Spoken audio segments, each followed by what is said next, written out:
Welcome to the Great Detectives of Old Time Radio. From Boise, Idaho, this is your host, Adam Graham. If you have a comment, email it to me, box13@greatdetectives.net. Follow us on Twitter at Radio Detectives and become one of our friends on Facebook. Facebook.com/Radio Detectives. I do want to encourage you, if you've not already, to pick up your Great Detectives of Old Time Radio t-shirt. We've got our second round of t-shirts going, and these will only be available through Friday, July 6th. So pick up your t-shirt today. Go to t-shirt.greatdetectives.net. Alright, well now it's time for today's episode of Dragnet. The original air date, September the 1st of 1953, and this one is The Big Bop.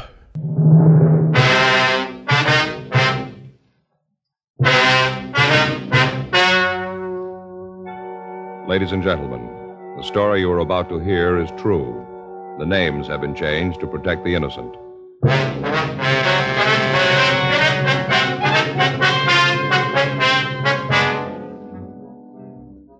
You're a detective sergeant. You're assigned a robbery detail. For the past 3 weeks, a lone thief has been victimizing stores and check-cashing agencies.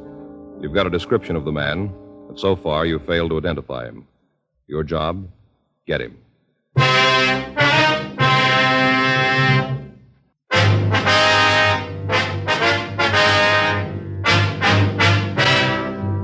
Dragnet, the documented drama of an actual crime. For the next 30 minutes, in cooperation with the Los Angeles Police Department, you will travel step by step on the side of the law through an actual case transcribed from official police files. From beginning to end, from crime to punishment, Dragnet is the story of your police force in action.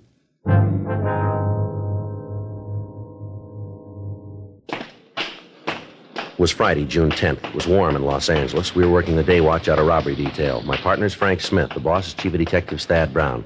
My name's Friday. We'd gotten a call that there'd been a holdup, and it was 10:36 a.m. when we got to the corner of Alvarado and Catalina Streets, the Harrison Check Cashing Agency. I'm sorry, you'll have to come back. We've had some trouble and we're not open for business. Come back in about an hour. Police officer, sir. Oh, well, where have you been? I was held up, held right up. Yes, sir. Yeah, fellows in the police car was here. They told me that you'd come out. Well, where have you been? It's taken you long enough. Didn't you use the siren? Yes, sir. We came out just as soon as we got the call. Just seems us taxpayers would get better service than that. Well, sir, the call just came in 4 minutes ago. Oh, well, all right then. Well, now let me tell you all about it. Yes, sir, if you would, please. Oh, you just bet I would. Well, now, first off, I had trouble sleeping last night. I knew right off it was going to be a bad day. I can always tell, when I've had a bad night, the next day's always a doozy. Did you give the officers in the radio car description of the man who held you up? Yes, sir. I sure did. I gave it to them right off. Now, you're going to let me tell you all about the holdup? Yes, sir, if you go ahead, please. Well, I had a bad night. Real bad. I knew... Say, my name's Harrison. Abel Harrison. I don't think I got you a fellow's names. Oh, this is my partner, Frank Smith. My name's Friday. How do you do? Glad to know you, yeah. Darn fool next door kept pounding the typewriter all night. He never let up. Sir? The man next door, that's why I didn't get any sleep. Some crackpot trying to be a writer. Oh, it's an awful thing. All night long. Dit, dit, dit, ding, dit, dit, ding. All night. Not a wink of sleep. Yes, sir. If you just tell us about the robbery, please. You ain't interested, huh? Well, no, sir, it isn't that. It's just that the more time we lose here, the harder it's going to be to apprehend the suspect. You can understand that. Oh, well, yeah. Now, maybe if you just answer some questions for us, it might be easier and possibly a little faster. Huh? Okay. Fire away. What time did the man come in? About 10:12. Was he alone? Yep. Did it look like there might have been anybody else with him? Nope. Do you know if he drove an automobile? Couldn't tell. I see. Well, would you tell us exactly what he said and what he did from the time that you first saw him? Came in, 10:12, had a gun, walked over to me, pointed the gun, told me to stick up. That the way you fellows want it? Well, you just relax, Harrison, will you, and tell the story in your own words. I'm trying to do just that. Yes, sir. Maybe if I went slower, it'll be easier for you boys. All right, sir, you go right ahead. Well, he came in, stood around for a minute, then come over to the counter. I asked him if I could help him. Uh-huh. We cash checks, payroll checks. First off, I thought that's what he wanted, to cash a check. Wasn't, though. I asked him what he wanted, and he pulled out the gun, told me to keep quiet and hand him the money. Pointed the gun right at my heart, right here. My heart. Are you with me so far, boys? Yes, sir, go ahead. So I gave him the money, all there was in the drawer. I see, sir. About how much was taken, Mr. Harrison? About $1,500. He just took the paper money. He didn't want the silver. Had 2 paper bags. Looked like he carried his lunch in them. All kind of wrinkled, you know. Yes, sir. Had me put the money in them. Then he told me to lay down on the floor. Lay there and count to 100 by ones. Told me not to move until I'd finished. He said if I did, he'd come back and kill me. The way he told me, you knew he meant it. After that, he left. All right, sir. Wonder if you can give us a description of the man. Sure, but already gave one to the other cops. Ain't that enough? We'd like to have you tell us, if you would, Mr. Harrison. Oh, them other fellows don't work with you, huh? Well, yes, sir, they do, but we'd just like you to describe the man to us. Well, what's the matter? Won't they tell you? Well, yes, Mr. Harrison, they'll tell us, but the questions they ask you are for getting out a broadcast. We have to fill out a report and try to get the man who did this. Oh. Seems like a pretty funny way to operate. Don't tell the other cops what's going on. How tall was the man, Harrison? Well, let's see. I'd say about 5 feet, maybe 8 to 10 inches. Mm-hmm. How much did he weigh, would you know? I'm just guessing, you Nosy. I'm not sure. Yes, sir, we understand. Well, I'd say he weighed maybe, 150, right around in there. How old was he, would you know? Maybe 25, 26. How about his coloring? Was he dark or light complected? No, dark. He had black hair, brown eyes, mean-looking eyes, like steel balls. Kind you pick up with vacuum cleaners. Steel, hard. Yes, sir. How was he dressed? Had a pair of Levi's on. Levi's in a blue shirt. He had a brown leather jacket on, too, one with a fur collar. Was he clean-shaven? Oh, yes. His face looked like he just had a shave. And a talcum powder on it. Do you wear glasses, sir? Yeah? What kind were they? I couldn't tell you, just glasses. Well, did they have metal or plastic frames? Oh, plastic, yes. Light, kind of tan plastic. Heavy, the kind that don't have the little curly things around the ears. Just big pieces that went over the top. Did the man touch anything with his hands? No, he didn't. The other officers asked me that, too. He didn't touch a thing. Was anybody else present at the time? No one else. I was the only one here. Well, did the man have any marks or scars that you noticed? No, leastways not that I saw. Was there anything unusual about him? Anything that might help us identify him? Well, that mustache should help. Sir? His mustache. I think it was funnier than a $3 bill. Looked like it to me. Well, I thought you said the man was clean-shaven. I did. All around the mustache. I didn't think he meant like that. He's probably clean-shaven under that, too. Sure looked phony to me. Why do you say that? It was red. He was dark. Had black hair, black eyebrows. Don't seem like he'd come up with a red mustache. Seem like it to you? It's hard to say, sir. Don't seem like it to me, not at all. I tell you something else. What's that, sir? I think them glasses was fake, too. Glass in them was funny, like it hadn't been ground, kind of flat. I think they was phony, just like the duster. Duster? Mustache. Red mustache with black hair. Phony. All right, sir. Thank you very much. And we'd like you to come down to the office and look at some other pictures, if you would, see if you can identify the man. Be glad to. I'll not do it today, though. Why is that, sir? Well, I already told you had a picture of him down there. I'd probably miss him. It's been a real bad day for me. Well, tomorrow'll be better, though. Why is that, sir? Gonna get some sleep tonight. That's all? Bribed the landlady. Yeah? She let me in his room. I took it. What's that, sir? Ain't gonna do much typing without his ribbon, is he?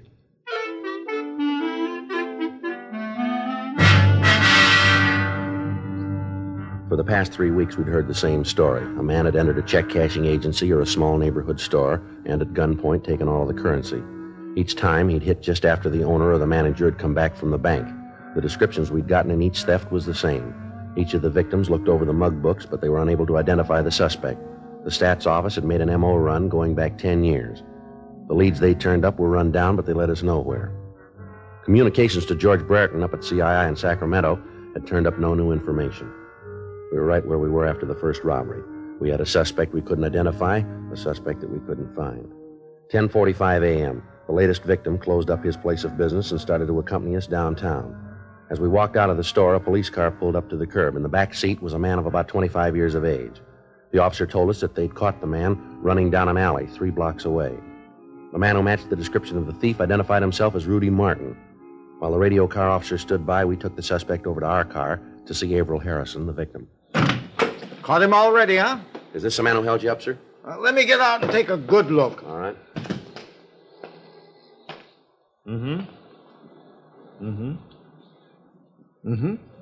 Tell him to turn sideways, north and south. All right, sir. No, I'll turn sideways. That's him. Are you sure? That's the man, even without his mustache and glasses, I can tell. He's lying. He don't know what he's saying. Don't you talk that way to me, young fella. And where's my money, huh? What'd you do with my money? I haven't got it. I never took any money from you or anybody else. You're crazy. I'll teach you to talk to me like Harrison, that. never mind. Now, if we need anything more, we'll be back to talk to you. You mean you ain't going to take me downtown now that you caught the fella? No, sir, we'll get in touch with you later. You make him tell you where he hid the money. $1,500, all in paper. You make him tell you. All right, sir, we'll do that. Thank you very much. Yeah. Well, I'll be right here. Anything you want me to do, just give a holler. I want to see this fella get what's coming to him. Yes, sir. Here's our card, and you call us if you need to. Yeah, you do that. And make him tell you what he done with the money. Oh, you want to get back, Martin? I'll check with the radio card, Joe. You want him to follow us to the office? Yeah, tell him we'll take Martin here to the robbery division. We'll check him later. Right. All right, Martin, put your hands up as high as you can. With handcuffs on? With them on. You ain't gonna find anything. All right, get them up. See, I told you. This is a bad thing that man did. I haven't done anything to him. I didn't take his money. Settle back, Martin. Back in the seat. You ever seen that man before? No, I haven't. Is he mad at you for any reason? I told you I never saw him before. Well, he says he knows you. He says you held him up a little while ago. He's crazy. Why'd he say something like that without a reason? I don't know. Your wallet back here? Yeah. All right, slide up a little. Any money in it? No, all I got some change, maybe 40, 50 cents. Just a few cards there and a couple of phone numbers, that's all. There's no money. Mm-hmm. Who's this? This Johnny Salvatore. He's a friend of mine. Chris Turan? Another friend. They haven't done nothing. They're both nice guys. And look, you got no right to do this. You got no right to arrest We me. just want to talk to you. If you haven't done anything wrong, then you haven't got anything to worry about, have you? That sounds good, but what am I doing sitting here in his car with you? All right, now tell us the real story, huh? I have nothing to tell. I was over by Central Avenue when these two cops came by and picked me up. I wasn't doing anything. Officers say you were running down an alley. They say that you wouldn't stop when they told you to. Now, how about all that? I was scared. You can see how that had happened, can't you? What'd you do with the gun? Wasn't any gun. The victim says it was. I don't know what you're talking about. You registered for the draft, Martin? Yeah. Well, where's your draft card? Isn't it in the wallet? No, it isn't. Guess I must have lost it. You ever been arrested? Did you hear me, Martin? Hmm? How about it? Yeah, a couple of times. What for? Back. Where? Here, back east. Where back east? KC. You sure that's all? Yeah. What were you doing in that alley this morning? I was on my way to see a guy. Who? A friend of mine. Okay, Joe. Yeah? I'll call in. We can get started. Right. 1K80 to Control 1. 1K80 to Control 1. Control 1 to 1K80. Go ahead. Prisoner in custody. Show us out to room 27A, City Hall. KMA 367. Roger, 1K80. KMA 367. You all set? Yeah, let's go. Now, who's this friend you're going to see, Martin? You have to know that? We have to know. Chris Tarrant. What are we going to see him about? Job. He said he could line one up for him. Where do you live? Rooming house down on Wall. All right, you want to tell us what you did with that money? What money? I don't know how to tell you any better. I didn't have anything to do with that guy. I don't know nothing about any robbery. I was on my way to see a friend about a job. A couple of cops picked me up. That's all there is to it, nothing more. If you think you can make this thing stick, then you go right ahead. I don't think you can. Well, we got a lot of time, Martin. So have I. I got nothing to do. Night's sleep and a couple of meals. That's what I stand to come up with. I got no problems. Go ahead, lock me up. You're going to have to let me go. I don't care what the old guy says. I didn't hold him up. Not him nor anybody else can say I The did. clothes you got on match the ones the hold-up man wore. So what? A lot of people wear these kind of clothes. Victim identified you. The guy made a mistake. I told you that. All right, Martin, you called it. I hope you know what you're talking about. The victim of the robbery identified you, and there's 5 more we think we can tie you into. We make you on the rest of them, you got real trouble here. Now, you'll save us and yourself a lot of time if you'll tell us the truth. You wouldn't know it if you saw it. Well, there's one way to find out, isn't there? Yeah? Try us.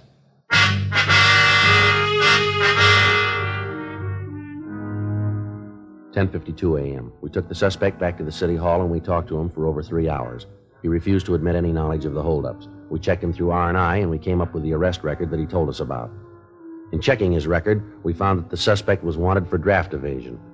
In the meantime, the other victims of the holdup man had been brought down to the office. The suspect was placed in a show-up with several other persons. They all failed to identify Martin as the thief. In checking further with the last victim, Harrison, he stated that he'd probably made a wrong identification. We had a search of Martin's room made, but we were unable to come up with anything. The 2 friends he'd mentioned were checked out, but there was no record on either one of them. The suspect was turned over to the federal authorities for prosecution on the draft evasion charge. We were right back where we started 3 weeks before. The next morning, Saturday, June 11th, we started all over again. This time we went back into the files 15 years. Anybody who even vaguely matched the description was checked out. The M.O. of the thief was rechecked. The machines came up with an additional 17 possibles. Each of these were checked out. It took us 2 weeks, and at the end of that time, we were back where we started again. We had nothing but a description that apparently didn't match anybody in our files, and an M.O. that didn't fit any known criminal. During the time that we'd been checking out leads, the bandit was inactive. Additional cars from Metro Division had been assigned to the detail, and rolling stakeouts were maintained around check-cashing agencies throughout the city. The hold-up man had apparently dropped from sight. Saturday, June 25th. I checked into the office. Robbery, Smith. Yeah. Oh, yeah, Ben. Huh? Oh, just a minute. Little John. You see him, Joe? No, I don't think he's here. Little John? No, he's not here. No, Ben, he isn't here. All right, wait a minute. I'll check the book. Yeah, here. No, I left about an hour ago. Yeah, I'll be back. Want him to call you? Okay, wait a minute. Here's a pencil.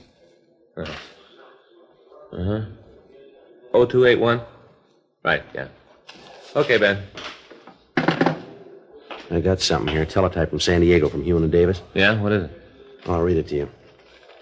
R.E. your APB, dated June 10th, R.E. robbery. Robbery occurred this city last night. M.O. and description matches your suspect. We have identification as Jerry Lane. San Diego number 146382. Are sending mug shots. Huh, looks like a break. Well, it might have been. You didn't let me finish. Yeah? He got away. 12:15 p.m. A special delivery letter arrived from San Diego with the mug shots of Jerry Lane. There was also a note from Sergeant Carl Davis. He explained that the suspect had held up a small liquor store in the city and had badly beaten the owner. A witness was shown the mug books and was able to pick out the bandit. He was identified as a Jerry Lane. He had only one arrest record, and that was for a misdemeanor offense in San Diego County. We checked the name through our identification bureau, but there was no record on him in our files. The mug shots from San Diego had been taken over 4 years previously, but the victims of the robberies in Los Angeles had no trouble identifying it, even without the glasses and the mustache. Additional broadcasts were gotten out carrying the name, and radiograms were sent to Washington and to Sacramento requesting any available information. Another week passed while the search went on. During that time, the hold-up man hit once more, this time in National City, just south of San Diego. From the reports we got, the M.O. matched the one previously used. The suspect made good his escape. Tuesday morning, 11:30 a.m., Frank and I had been out running down a lead. We just got back to the office. Well, there's another one that didn't go anyplace. Yeah? You know, Joe, if somebody could figure out a way to filter out the bad leads, it'd sure save a lot of legwork, wouldn't it? Yeah, I guess I'll get it. Robbery Friday. Yeah, all right. It's Hewen. Yeah? Hi, Pappy. Yeah. When was that? Yeah, anything on him? Mm-hmm. Yeah, well, you're probably right. Well, I guess the only thing we can do is put out another broadcast. Yeah. No, nothing up here. What'd you say? Right, yeah. Well, if anything else turns up, let us know, will you? Right. Oh, wait a minute. Say hello to Carl. All right, Pappy. Yeah, we'll be talking to you. Right. Thanks. Bye. What's he got? Well, it's our suspect, Jerry Lane. Yeah? He's going to have to stand for more than a 211 charge now. What do you mean? Latest victim just died.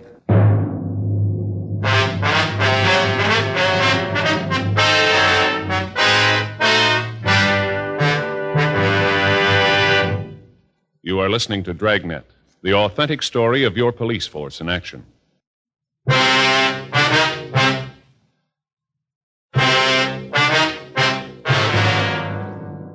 From the information we got on the phone, it looked like Jerry Lane would be headed for Los Angeles. One of the witnesses to the latest robbery said that the suspect drove away in either a 1942 Plymouth or a Dodge Coupe. The color of the car was listed as either a dark blue or black.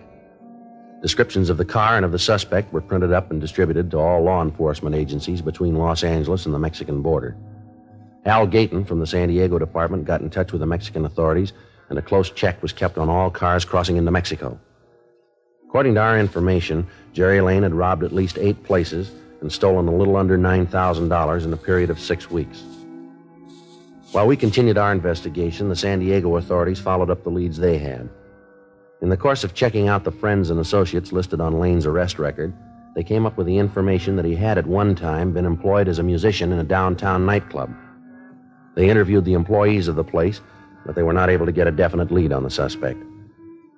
With the mugshot that they'd sent us, and knowing that he was a professional musician, we checked with the local office of the Musicians' Union. They told us that he was not in good standing, and they were unable to give us the address of the suspect, but they did give us the name and address of a bar where he'd worked several years before. At 8:30 p.m. that night, Frank and I talked to one of the waitresses in the place. No, they cut out the band a year or so ago. Not enough business to keep it going. Uh-huh. Did you work here when they did have a band? Sure, I've been here since they remodeled the place. Been 4 years, anyway. Hey, you fellas like a drink? Be on the house. No, thank you. No, very ma'am, much. thanks. You know a man named Jerry Lane? What does he do? Well, he's a musician. We understand he plays clarinet. Lane. Yeah, it seems to me I do remember him. Not too tall, kind of nice looking if you went for the type. Yeah, I remember him. You know where we can get in touch with him? No, I haven't got the slightest idea. Got to be a pretty big lush. Had to let him go. Union told him lay off the booze, but he didn't pay no attention. Always showing up late. A real lush. Possible the owner might know where he is? It isn't likely. I'm married to the owner. I know most of the stuff that goes on around here. I see. Can you give us any idea where we might be able to get a lead on him? Some of his friends? Maybe another musician? No. Hey, wait a minute. Ma'am?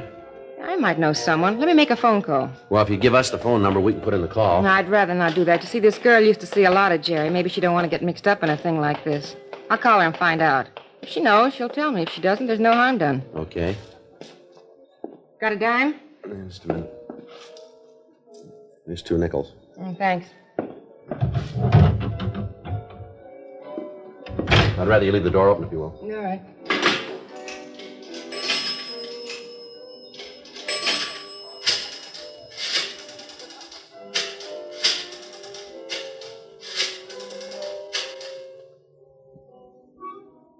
Hello, may I speak to Betty Hodgen, please? Yeah. All right. They're calling her. Good. Nice girl. Never figured out what she saw in Jerry. Mm-hmm. Hello, Betty? Betty, this is Naomi. Just fine. You? Oh, yeah, he's fine. Say, Betty, I hate to bother you, but do you know where I can get in touch with Jerry Lane? Yeah. Uh-huh. Yeah, wait a minute. Have you got a pencil? Yeah. Here you go. Now, what's the address, Betty? Uh-huh. Yeah, I got it. No, it's nothing serious, no. No, business isn't that good. Yeah, we still got the piano. Sure, gonna keep it. Right. Well, thanks, Betty. You guys are in luck. Yes, ma'am? Here's the address. It's a club down on 6th. Mm-hmm. Betty says he's there almost every night. 9:42 p.m. We called the office and had another team of men sent out. We notified homicide detail that we'd picked up another lead, and they sent out a team of men to give us any help that we might need in apprehending the suspect. The address we'd been given was the Georgetown Club, a small place on West 6th Street. When we got there, the place was crowded, and the band was in the middle of the second set. We checked with one of the bartenders. Sure. That's Jerry playing clarinet. See? Gray suit. Yeah, does he work here? No, he shows up almost every night, sits in with the band. Union doesn't like it. They talk to the boss about it. He's trying to get the bum out of here. Cause a lot of trouble. That right? Sure. Always he comes in drunk or else he acts like he's high on dope. You want me to get him for you? Yeah, tell him there are a couple of friends who'd like to talk to him, will you? I'll do it right now.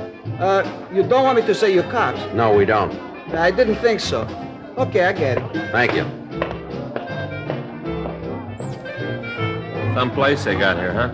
Yeah, sure is crowded, isn't it? Right. Better watch him. He's probably armed. Yeah, let's get him outside. It'd be easier to take there. Too many people here.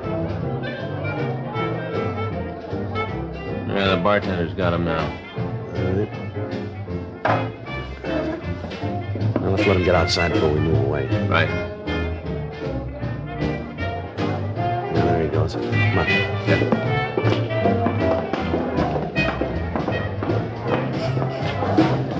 Yeah, sure. Well, where are they? You said a couple of friends. Where are they? You said they would be here. Now, wait a minute. Here they are. Oh. I know you. Where'd I know you fellas from? You Jerry Lane? Yeah, what do you want to see me about? I gotta get back in there. If you fellas don't need me no more, I'll get back to work, huh? No. Yeah, thanks a lot. Go ahead. No problem. All right, now what's this all about? I don't know you guys. Police officers, you're under arrest. What for? Frank? Yeah.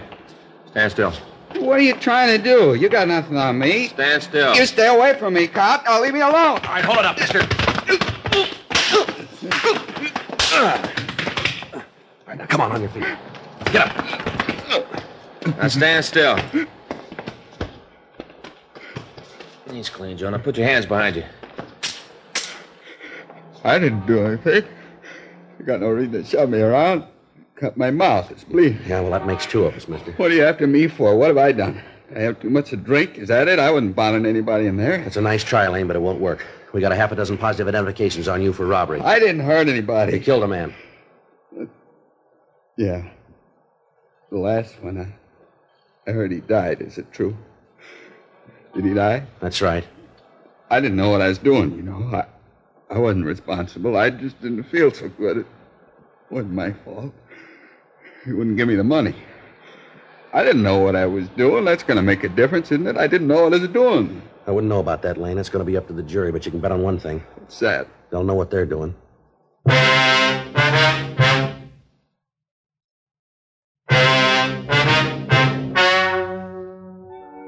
The story you have just heard is true. The names have been changed to protect the innocent. On December 17th, trial was held in Department 92, Superior Court of the State of California, in and for the County of Los Angeles. In a moment, the results of that trial.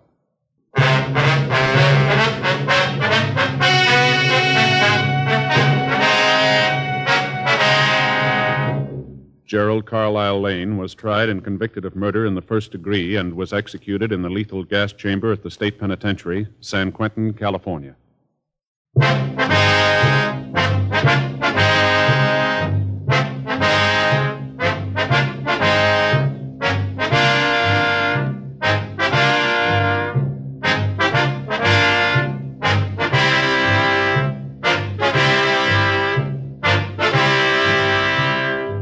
You have just heard Dragnet, a series of authentic cases from official files. Technical advice comes from the Office of Chief of Police W.H. Parker, Los Angeles Police Department. Technical advisors, Captain Jack Donahoe, Sergeant Marty Wynn, Sergeant Vance Brazier. Heard tonight were Ben Alexander, Vic Rodman, Lillian Baeff, Harry Bartell. Script by John Robinson. Music by Walter Schumann. Hal Gibney speaking. Watch an entirely new Dragnet case history each week on your local NBC television station. Please check your newspaper for the day and time.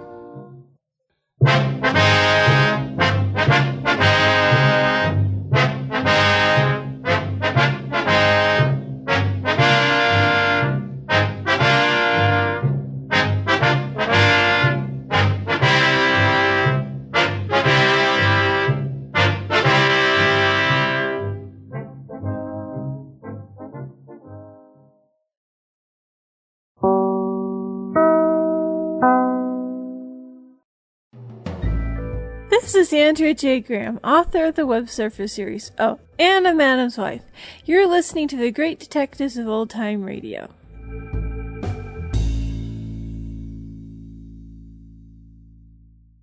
Welcome back. Well, the guy who got caught, at least he was, chargeable for draft dodging.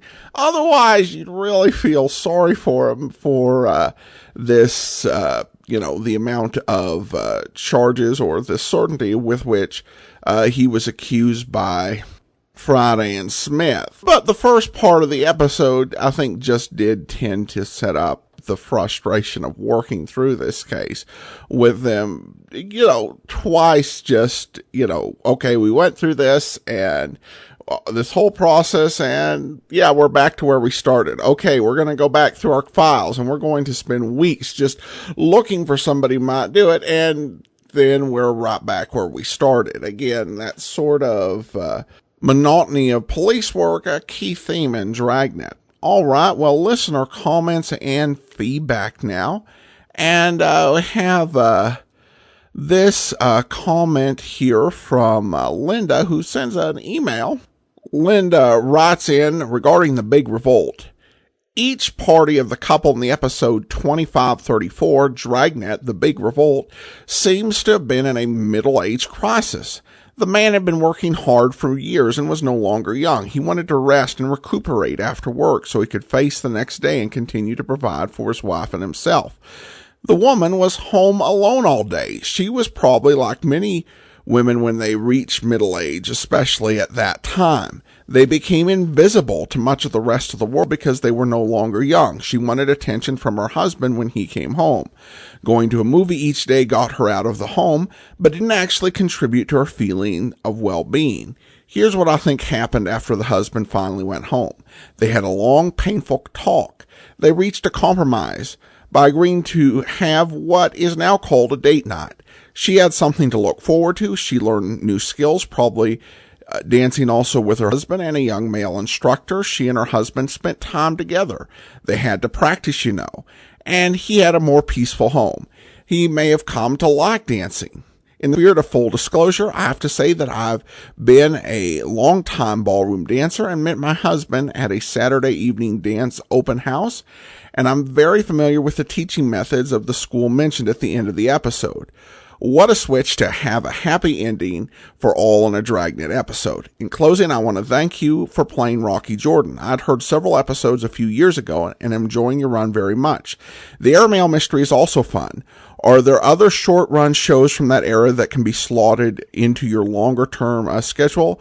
Thanks for all the work you do. Well, thank you so much, Linda, and I think that's a plausible and reasonable explanation, and certainly gives a bit more perspective than I think the episode even did. So I appreciate that.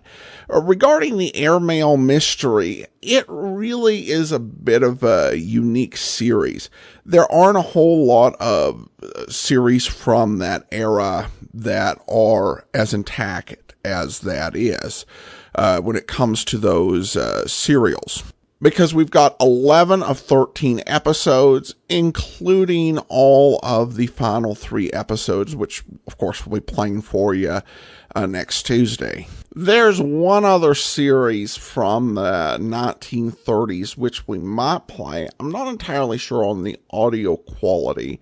I'll have to make sure I can find the best one available, and then see if even that is, listenable enough. Where there's just 2 30-minute episodes, but it's a complete story, and that's all we have of that series. There's just not a whole lot around from the 1930s, particularly that early part of the decade when it comes to, straightforward detective programs. I know there's The Shadow and The Green Hornet, but those are really a bit different. But thank you so much for the really kind comments and a great email. And then I have a comment from Mark on a somewhat more humorous vein regarding the big revolt. Mark writes, I don't believe that you missed the perfect setup at the end of this morning's Dragnet. They sent the man with amnesia back home to the Borg woman. He left because he didn't want to take dancing lessons. When he returned, he told them that he had to leave to go to Arthur Murray Dance Studio. They had no idea what a strong foretelling this was. What did it show about dealing with the Borg? Resistance is futile.